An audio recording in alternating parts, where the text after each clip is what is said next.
Bismillahirrahmanirrahim. Assalamualaikum warahmatullahi wabarakatuh. Berjumpa lagi dengan saya Deddy Sani. Insyaallah pagi hari ini ataupun pada kesempatan kali ini kita akan meneruskan bahasan memahami hukum persaingan di Indonesia.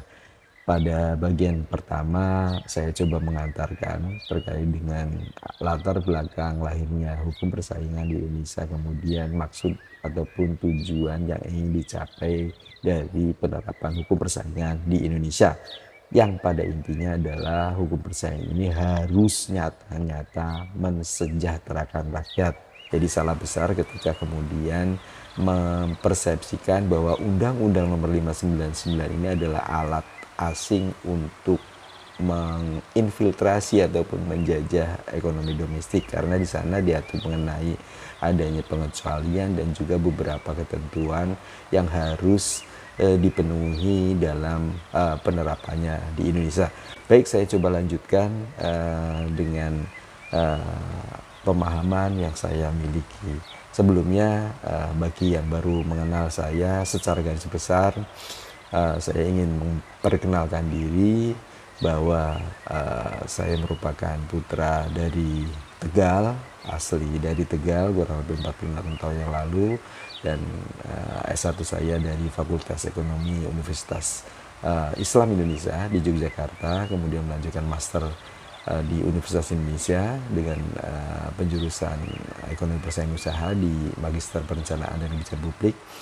Alhamdulillah kurang lebih 2 tahun pengalaman di swasta, kemudian 18 tahun saya berkarir di KPPU, dari mulai investigator junior sampai dengan terakhirnya saya sebelum mengundurkan diri mencapai posisi sebagai staf ahli bidang ekonomi komisioner. Per 1 Oktober saya resign untuk mencoba mewujudkan apa yang saya cita-citakan sebagai pengusaha. Sahabat-sahabat sekalian, ruang lingkup hukum persaingan di Indonesia secara garis besar dapat saya saya kerangkakan bahwa pelaku usaha itu sebenarnya ingin mencapai posisi dominan, ya kan? Nah, isu posisi dominan ini ada di hukum persaingan. Kemudian dalam mencapai posisi dominan ini pelaku usaha melakukan pengendalian dari mulai pasokan, pengendalian harga, sampai dengan pengendalian pemasaran. Ini adalah isu-isu yang ada di hukum persaingan. Atau untuk mencapai posisi dominan ini pun pelaku usaha bisa melakukan aksi korporasi dengan merger dan akuisisi. Nah, untuk melakukan pengendalian harga, pengendalian pasokan maupun pengendalian pemasaran dan merger akuisisi, ini harus dilakukan secara fair, harus dilakukan secara sehat. Apabila nggak sehat, maka hukum persaingan mengatur adanya denda persaingan. Nah, denda persaingan ini kalau kita melihat dari data yang saya miliki, KPPU sudah menjatuhkan 861,7 itu per tahun 2019 dendanya. Terus kemudian sudah memeriksa 507 terlapor, kemudian juga ada 133 putusan yang sudah diputuskan. Apabila pelaku usaha tidak menjalankan ataupun berperilaku bersaing dengan tidak sehat, itu maka juga diancam dengan proses penanganan perkara yang cukup melelahkan, kurang lebih dari 5 bulan. Di samping ada juga opportunity loss dalam bentuk keuangan finansial maupun waktu, karena yang harusnya fokus untuk berbicara mengembangkan bisnis tapi kemudian harus tersandra dengan bersentuhan dengan hukum persaingan, harus mengikuti due proses kurang lebih dari 5 bulan. Dan yang paling terakhir adalah ketika dampaknya terhadap valuasi perusahaan, tentu saja negatif ketika perusahaan kita itu tersangkut dengan hukum persaingan, maka akan mendapat respon yang negatif di pasar. Sahabat-sahabat sekalian, ada 5 isu Dalam buku persaingan yang pertama adalah isu supply control ataupun pengendalian pasokan ya. Kemudian pricing control, pengendalian harga, kemudian market control, pengendalian pemasaran. Terus kemudian yang keempat adalah posisi dominan atau penyalahgunaan posisi dominan, yang terakhir adalah merger dan akuisisi. Baik, kita masuk ke bahasan kaitannya dengan supply control ataupun pengendalian pasokan. Nah, dalam pengendalian pasokan, yang pertama dibahas adalah penguasaan produksi, penguasaan proses produksinya, di mana proses produksi ini pelaku usaha melakukan upaya-upaya penguasaan. Nah, kapan pelaku usaha itu dikatakan menguasai produksi? Itu ada beberapa kondisi. Pertama, bahwa penguasaan produksi ini bisa dilakukan pelaku usaha ketika dalam pasar tersebut itu tidak ada barang substitusinya. Itu akan mempermudah pelaku usaha untuk melakukan penguasaan produksi. Kemudian yang kedua, penguasaan produksi ini teridentifikasi oleh lembaga pengawas ketika dia secara sendiri-sendiri ataupun dia secara mandiri bisa menguasai lebih dari 50%.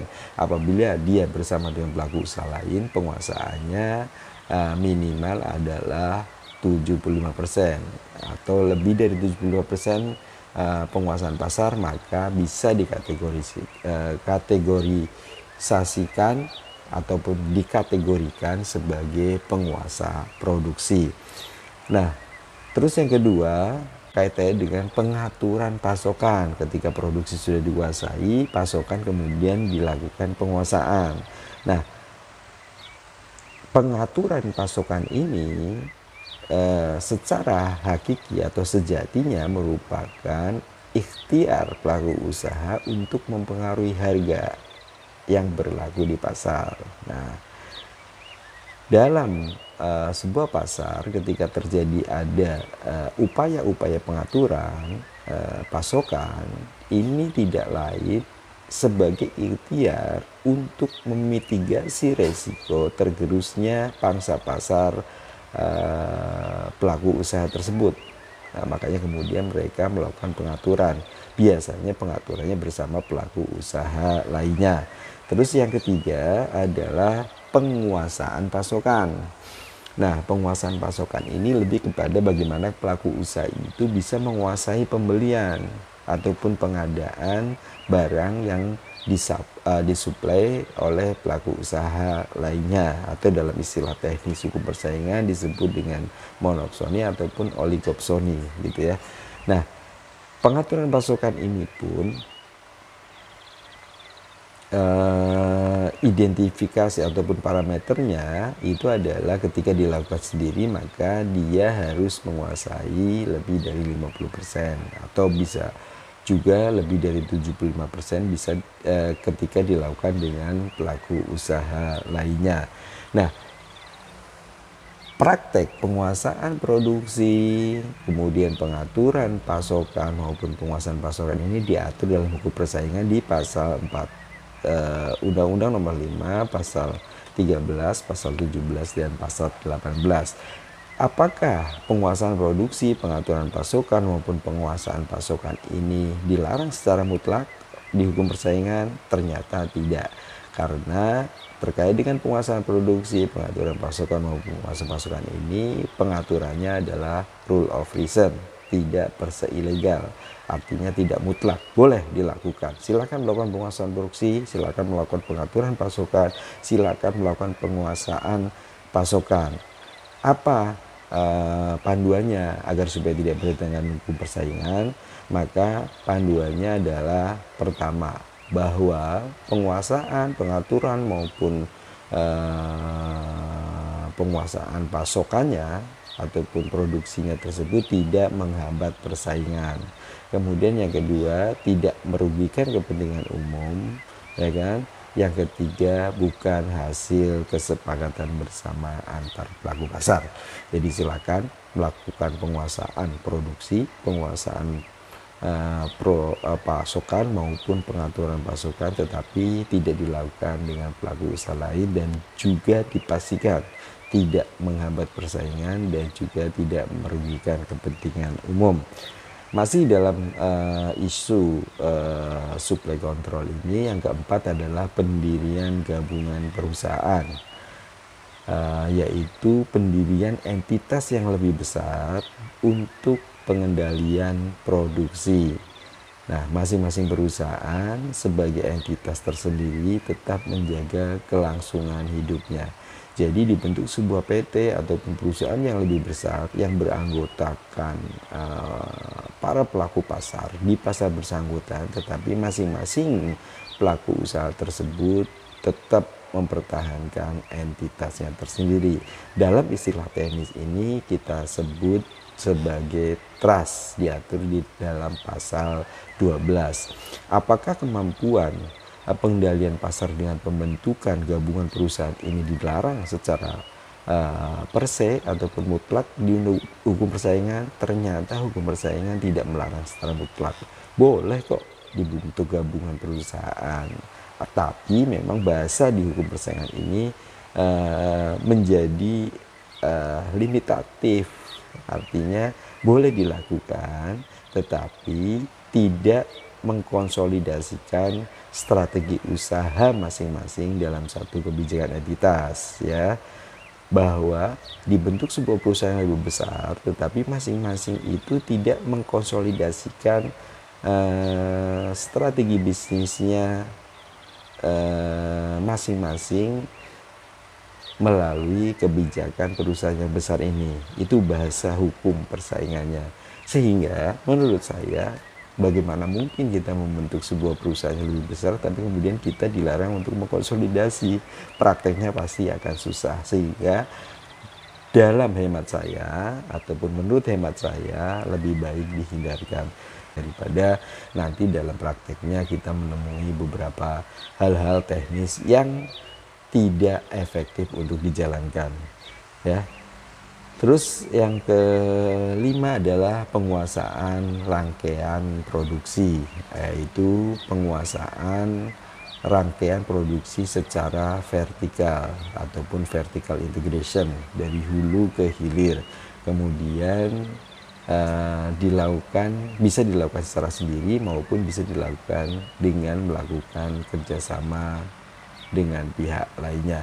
Nah, kemampuan pengendalian input produksi ini menjadi strategi yang biasanya jitu untuk beberapa karakter usaha ataupun bisnis.